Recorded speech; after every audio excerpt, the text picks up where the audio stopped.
Well, as the show approaches its last half of the season, Jimmy and Kim both begin to face the consequences of their recent decision on another fantastic episode.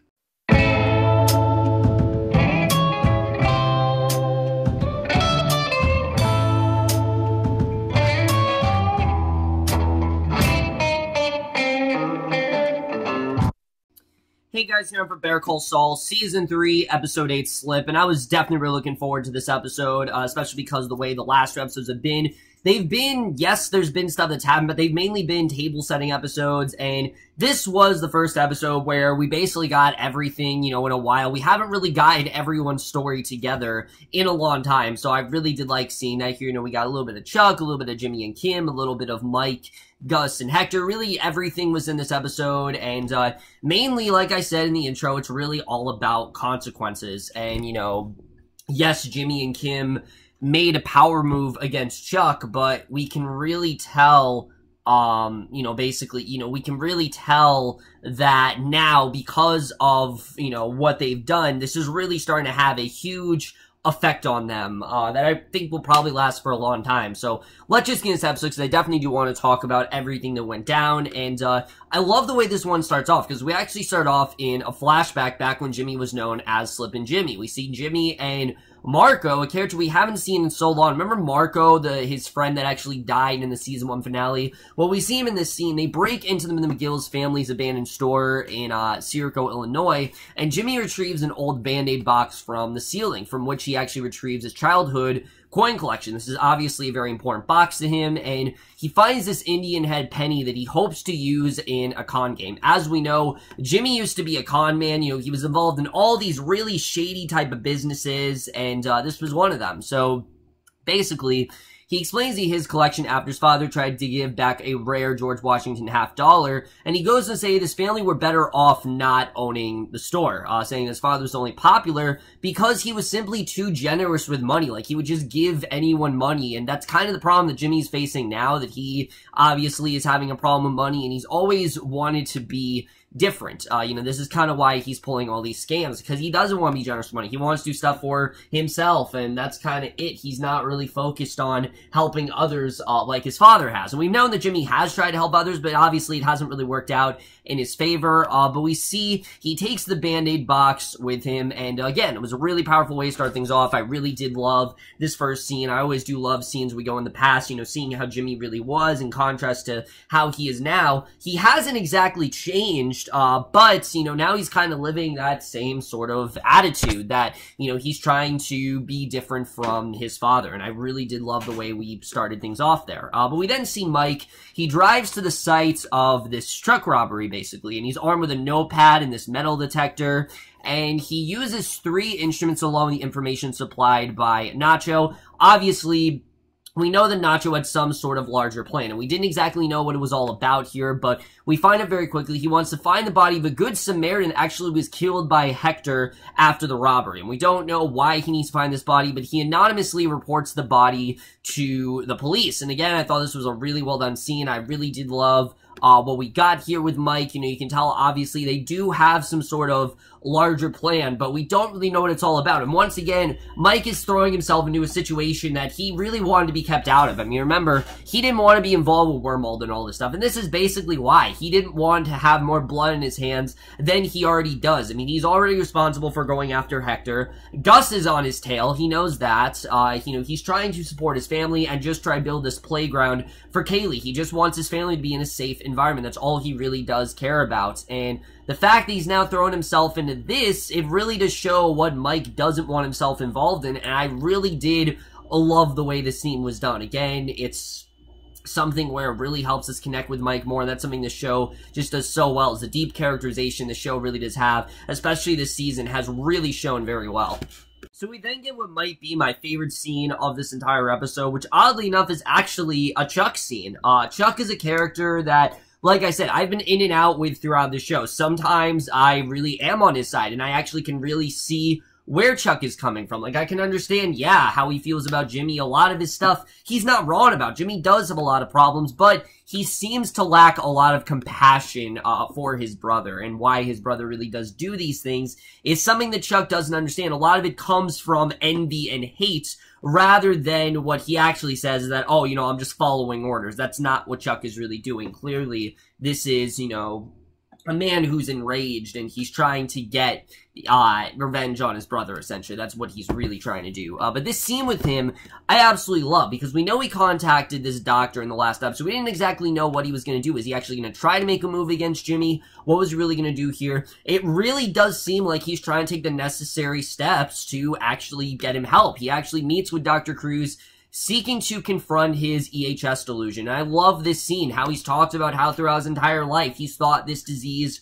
was real and he's felt it, but ever since Jimmy put that battery in his breast pocket, now he's really contemplating, is it all kind of just a joke? Like, have I actually felt this, or have I just thought it up? Like, am I actually crazy? Which, we know Chuck doesn't think he's crazy, but now he's starting to think that, you know what, maybe I am. And honestly, can you blame him? I mean, this is a man who thought he's had this disease throughout his entire life, but he had a battery in his, you know, pocket for about 2 hours and felt absolutely nothing. And that's just, you know, if he actually had this disease, obviously he would have felt something, and he felt absolutely nothing. So now he's really starting to think that maybe this isn't real, and he wants to live a normal life again. He talks about the things that he wants to turn the lights back on, and he wants to have a party full of millions of people, and he wants to be able for his house to be, you know, welcomed, and him to have all these friends, and have the position that Jimmy does, and they're all great goals, but as Dr. Cruz says, he is moving too fast. Chuck is going from 0 to 50 in a second. He's not really taking the time to wait this out, because something like this, it does take time, you know, months, even years, and she cautions him not to push himself too far, and he explains he had a public incident which caused him to realize that his condition was really in his head, and it's not actually real. So, you know, this wasn't something that he intentionally made up. He always thought he had it, but now he's starting to think that maybe he did just kind of think it up, and it wasn't actually real. And he implies that the resulting epiphany caused him to really reconsider his behavior. Is it actually acceptable what he's been doing? Is he doing the right kind of things here? I thought that entire scene was just so compelling. It really makes us understand where Chuck is coming from. It really shows us the struggle that he's really enduring throughout this episode, and I really did love the way that was represented here. That's something the show has always done so well. For every character that you don't like, you find something to really sympathize with them. You shouldn't be sympathizing with Chuck, but the show does such a great job that, goddamn it, you just have to. You have to feel bad for his situation. And sure, he's gone through so much in this show, but how can you not feel bad for him after everything he's gone through? This was an extremely powerful scene, and I really love the way Michael McKean was here. Definitely, probably my favorite Chuck scene we've had, besides the interrogation scene. This is probably my favorite Chuck scene this season. Just really incredible stuff there. But meanwhile, Jimmy's preparing another film commercial. He's trying to film another commercial at the music store, and he gets into a disagreement with the owners about pricing. As we know, he doesn't have the money, and he's not willing to negotiate with them. And again, Jimmy's not getting any better in this episode. He's getting very callous, like he's just becoming very uncaring. This is just, he's slipping Jimmy at this point. And when they refuse to pay him, he instructs Joey to keep his camera rolling and pointed at him, and he drops a drumstick to the ground, and he literally fakes an accident to blackmail the owners to give him liability insurance. You know, that's exactly what he's trying to do. We know, obviously, he's not hurt. And the fact that Jimmy's doing this again, it really does show, you know, obviously, he doesn't have much of a choice. He needs to kind of go about it this way, but it really is showing him what kind of monster he's really becoming here, and I really am loving the way the show is kind of unsympathetically portraying that. Obviously, we feel bad for what Jimmy is going through, but at this point, he is taking things way too far, and I love the way the show is, you know, not condoning what he's really doing. So we then see Kim. She's at lunch with Kevin and Paige, and things are going just great. I mean, they're happy to hear about what she's going through. It really seems like that she is actually really impressing them. But then Hamlin shows up, and we haven't seen Hamlin since episode 6, and finally we see Hamlin again. And basically, you know, they're toasting over everything, and that's going on. She gets distracted by Hamlin. Basically, he comes in the picture showing up with clients from HHM, and he makes passive-aggressive small talk with Kim and her party. You know, basically trying to make her feel guilty and trying to make her feel like, you know, what she's really done. So he's being, you know, the regular douche that he is, and In response, she actually writes out a check to Hamlin for the amount of money covering her law school loans and presents it to him. And literally, basically, she tells him, look, sign this check. She presents it to him. And after lunch, she actually confronts Kim and reveals that he's actually been forced to deal with the fallout from Chuck's performance at Jimmy's bar hearing. He's been the one that's had to do it all. And she points out that Hamlin withheld information about Chuck's condition from HHM's clients. They don't know what Chuck really went through. They don't know that some of this might not actually be real. And he angrily rips up the check, telling Kim that her debt is forgiven, but not everything else. Financially, sure, that's forgiven. But emotionally, you don't forgive that kind of stuff. I mean, she's really fucked up Chuck, and she's played a role in that. And again, you can tell that she still does have that guilt. She knows that she's wrong what she did, and she knows that, obviously everything that happened, it's obviously not right. But what's done is done, and, basically she stabbed them in the back. Remember, she used to work there, and her and Hamlin used to be on good terms. There was even a point in season 1, I remember, where Jimmy thought that Kim and Hamlin were a couple, like they were actually dating. And now we're at a point where these two could not be more, divided, and they couldn't be more against each other. Hamlin would never have thought Kim would have done something like this. This is more akin to something that Jimmy does, but this is just not Kim Wexler. This is not the kind of thing she does. He knows her too well, and she knows very well that he's right. And that's what's sad about this scene, is that Kim knows very well that Hamlin is correct with what he's saying, but there's just not much she can really do, unfortunately. What's done is done. So I thought that was definitely a very powerful scene. But that night we see Nacho. He goes into his father's upholstery shop and he crushes ibuprofen tablets into a fine powder. Now, obviously, this is what he's going to replace to, switch the pills for Hector. This is how he's going to do it. And basically, it's a really powerful scene. We see he's crushing it, and he practices handing it off to Hector, but he keeps dropping it every time he tries to slip it into his jacket pocket, unfortunately. And he plants it into the empty capsules that Wormald actually supplied him. And basically, by the time morning comes, he seems to have got it down perfectly. Like, he actually did it really well. And his father shows up. Nacho claims that he came to work early to check on invoices. And his father is completely unaware that Nacho did any of this. So, I think Nacho did a pretty good job. He's actually pleasantly surprised to see his son up so early, because Nacho's not usually up this early. Again, we know he doesn't really like his job, what he does, but, unbeknownst to his dad, he's been up for a while, and he's been, perfecting this as much as possible. And again, even though Nacho isn't someone who particularly likes his job, he's still very passionate about what he does. He still pours a lot of effort into it. And again, this is something that really is invoking a lot of Breaking Bad. While it might not be them cooking meth, it's still just as compelling. We know the stakes of what this could really do. We know how powerful Hector really is. We know what he could actually do to Nacho if he does find out this information. And all of that really makes the scene that much more intense. And it's things like that that really do help the show. These quiet little montages,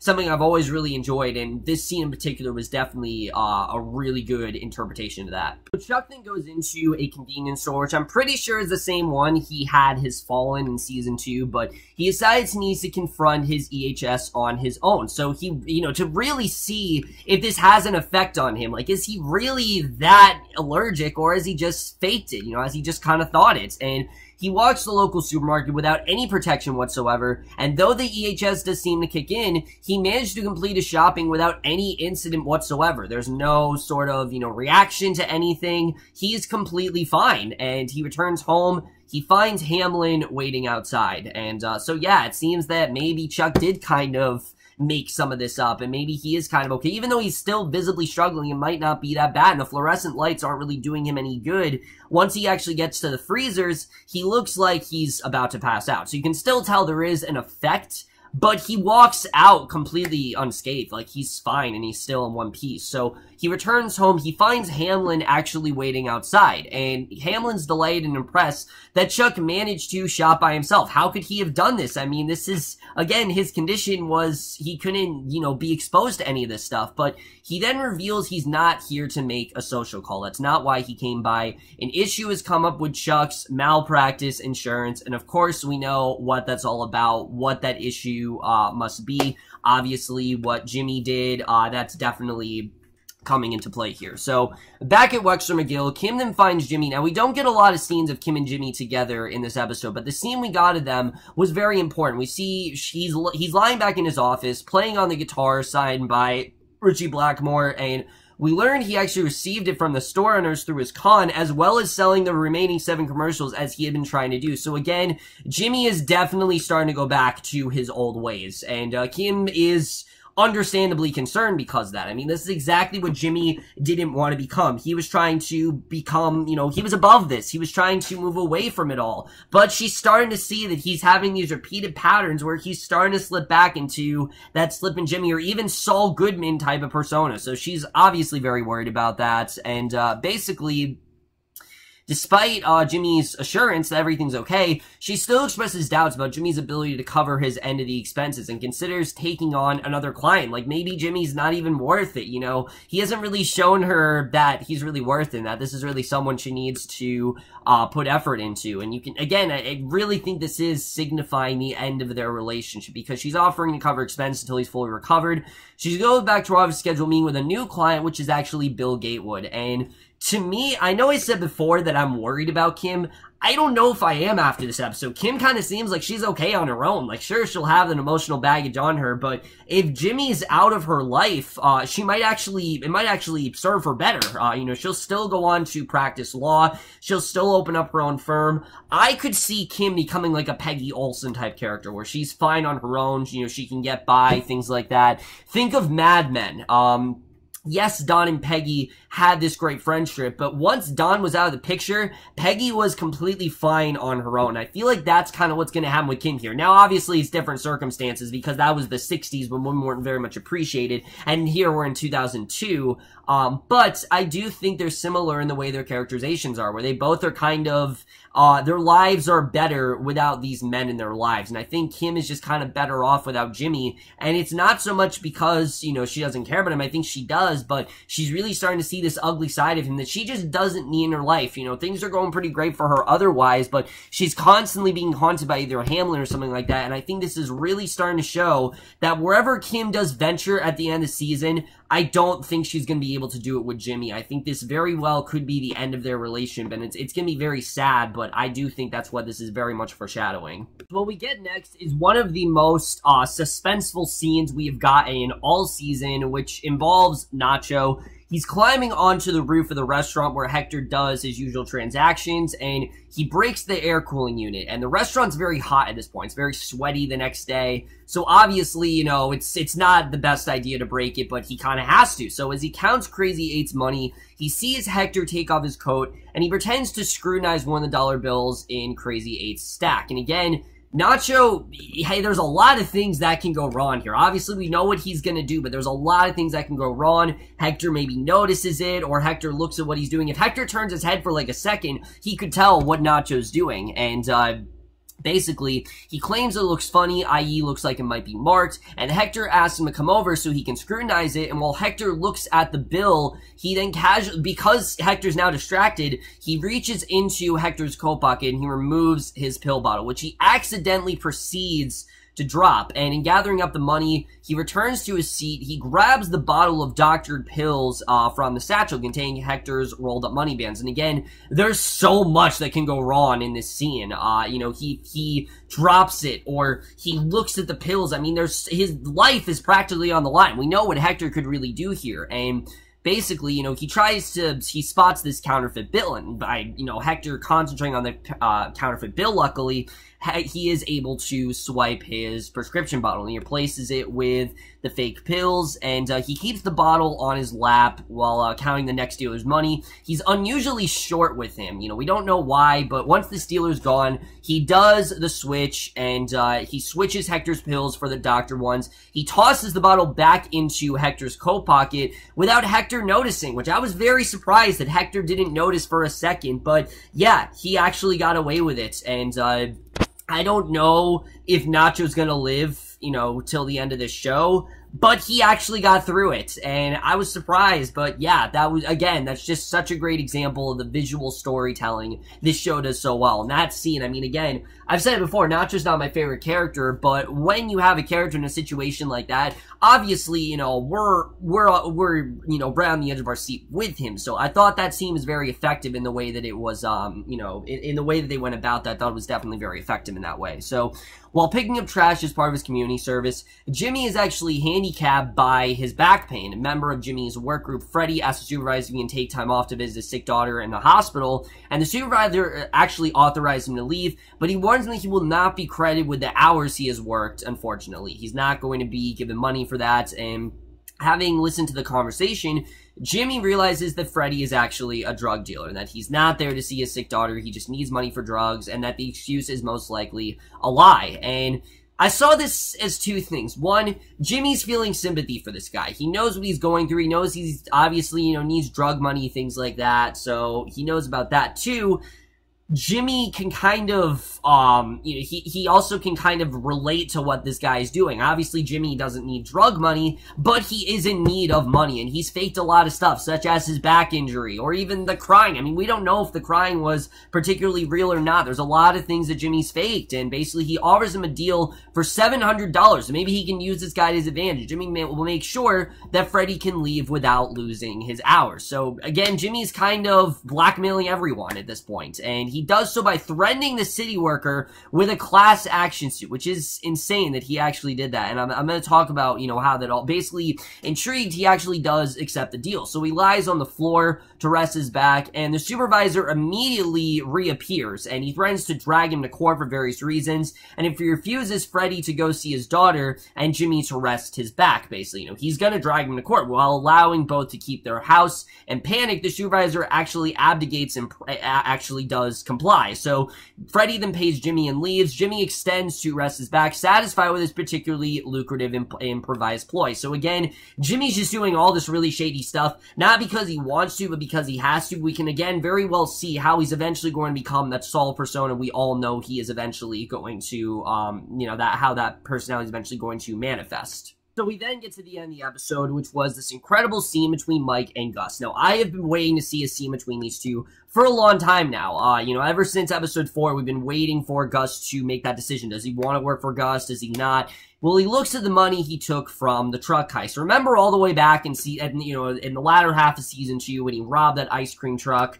This is the money that he actually got from that. And he removes it from the crawl space under his floorboards. And counting the stacks, he realized that there's actually no way he can actually spend this money without attracting suspicion. I mean, how did he get $200,000 just randomly? I mean, how else could he have gotten this? You know, obviously, there's no way he's gonna be able to do this without people starting to draw conclusions. So basically, he pays a visit to Gus in his office at Los Pollos Hermanos, and he asks Gus to launder the money so that Mike can give it to his family. We know that Mike is eventually going to end up working for Gus, so basically, he assures him that it's just a one-time request, and that's all it is, and basically, he reasons that as Gus is running his restaurants for a similar reason, he might be able to assist Mike for that. So Gus actually cautions that he and Mike can't publicly associate given their rivalry with Hector. They just can't do that right now, obviously, because of, you know, given their circumstances. So the consequences that could come out of this, he just can't possibly do that. So after some negotiating, he proposes a potentially reasonable offer, which he and Mike actually do shake hands on, basically telling me he doesn't want to take money from his family. Now, we don't know what this is all about, but that is how this episode ends. Really great stuff overall, but let's just get into this episode where it's going to take us into the last 2 episodes of the season.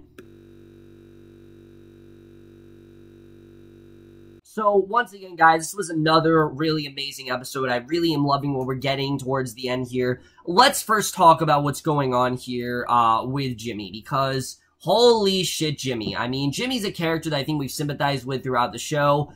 And at this point, we do, but can we really actually justify what he's doing? No, what he's doing is very wrong. I mean, he's blackmailing all of these people to do things for him, whether it's faking a back injury or what he just did to Freddie or anything like that. I mean, he's really faking everyone and feeling like he can just, you know, get money out of anyone any way he chooses. And we know, obviously, what he's doing is very wrong. And again, I like the approach the show has here, where they're not condoning what he's doing. We're not supposed to like what Jimmy's doing, but it's inevitable that this is going to happen. He's going to go into that Saul persona, and we're really starting to see how that's going to happen. And it's sad, but, you know, it's kind of the reality situation here, unfortunately. That's just kind of what's going to happen. So I do love the way the show is really playing that up. I think that whole scene with him and Freddie, again, you can tell he's very convincing with the way he does things. You know, Freddie, at first he was kind of apprehensive, but once Jimmy threatened, straight up threatened, that one, the boss, he basically told him, I'll put you in court.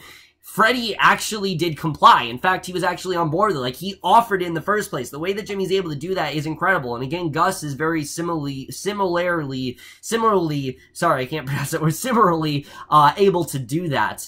So I did really like seeing that parallel here. But then you have Kim, who's kind of in the middle of all this. And like I said, wherever Kim goes this season, I really do feel it's going to be her going on her own. Like, she's going to make her own firm without Jimmy because she doesn't really need him. I mean, she's doing great at Mesa Verde. Obviously, she has a lot of beef with Hamlin. And obviously, she does have a lot of beef with Hamlin, but why is that? Because of her support for Jimmy. She isn't really on good terms with Chuck right now because of her support for Jimmy. All of these things have kind of been because she's continually supported Jimmy, and she just can't really do that anymore. And I think as much as she wants to, she knows that she just can't. It's not a good idea for her to do that. So it's a crazy situation. I really do love the way that whole thing is being played up. I feel bad for Kim in this situation, obviously, because of what she's going through, but I can't help but understand kind of why she's doing this in the first place. So I really did love the way that was played out.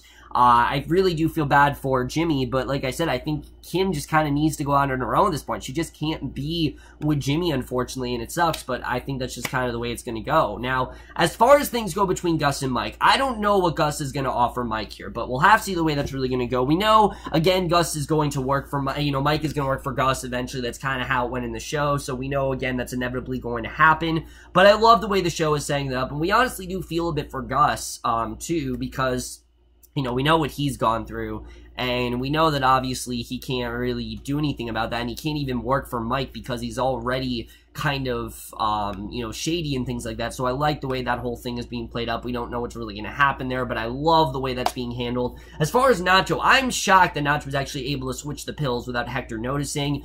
I don't know if this is going to last for Nacho. I don't know how much longer Nacho has in this show, but I do feel like his days are definitely numbered, and I don't know what's going to happen there. We'll have to see the way things really do go. And then as far as Chuck, like I said, I don't think Chuck is necessarily faking his condition, but I don't think he really does have it. I think he's kind of convinced himself that he has it, and because that is kind of why he's experiencing it. Like, he thinks he has it just, like, psychologically. But I don't think Chuck is actually allergic to electricity. I think it's just something that he's kind of put into his head. Like, he's faked it so much that he's put into his head, and now he's really starting to believe it. But as we can see, he's really starting to realize that this might not actually be true. So I really do feel bad for Chuck in this situation, but I don't really know where that's going to go. We'll have to see the way it really plays out. And now that Hamlin has told him about the money that Jimmy is essentially suing him for, who knows where this is really going to go. Overall, guys, I definitely really did love this episode. This was a really incredible episode. After 2 weeks of basically table setting type episodes, we finally get an episode where a lot did go down. I definitely think the end of this season is going to be insane. There's going to be a lot going down in these last 2 episodes. I don't know exactly what, but a lot is definitely going to happen. We'll have to really see how that all plays out. But I definitely really do love this episode. I'm definitely going to give Better Call Saul Season 3, Episode 8, Slip, a 4.75 out of 5, or an A.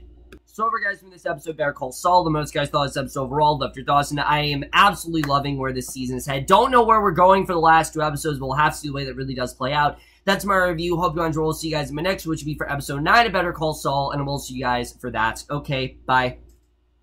You want to tell the world you're in love with a girl named Fran? So you find an overpass and you say it with a spray paint can. Blue lights start a blinking, those handcuffs click. You know who to call, and you better call quick. Saul, Saul, you better call Saul. You'll fight for your rights when your back's to the wall. Stick it to the man, justice for all.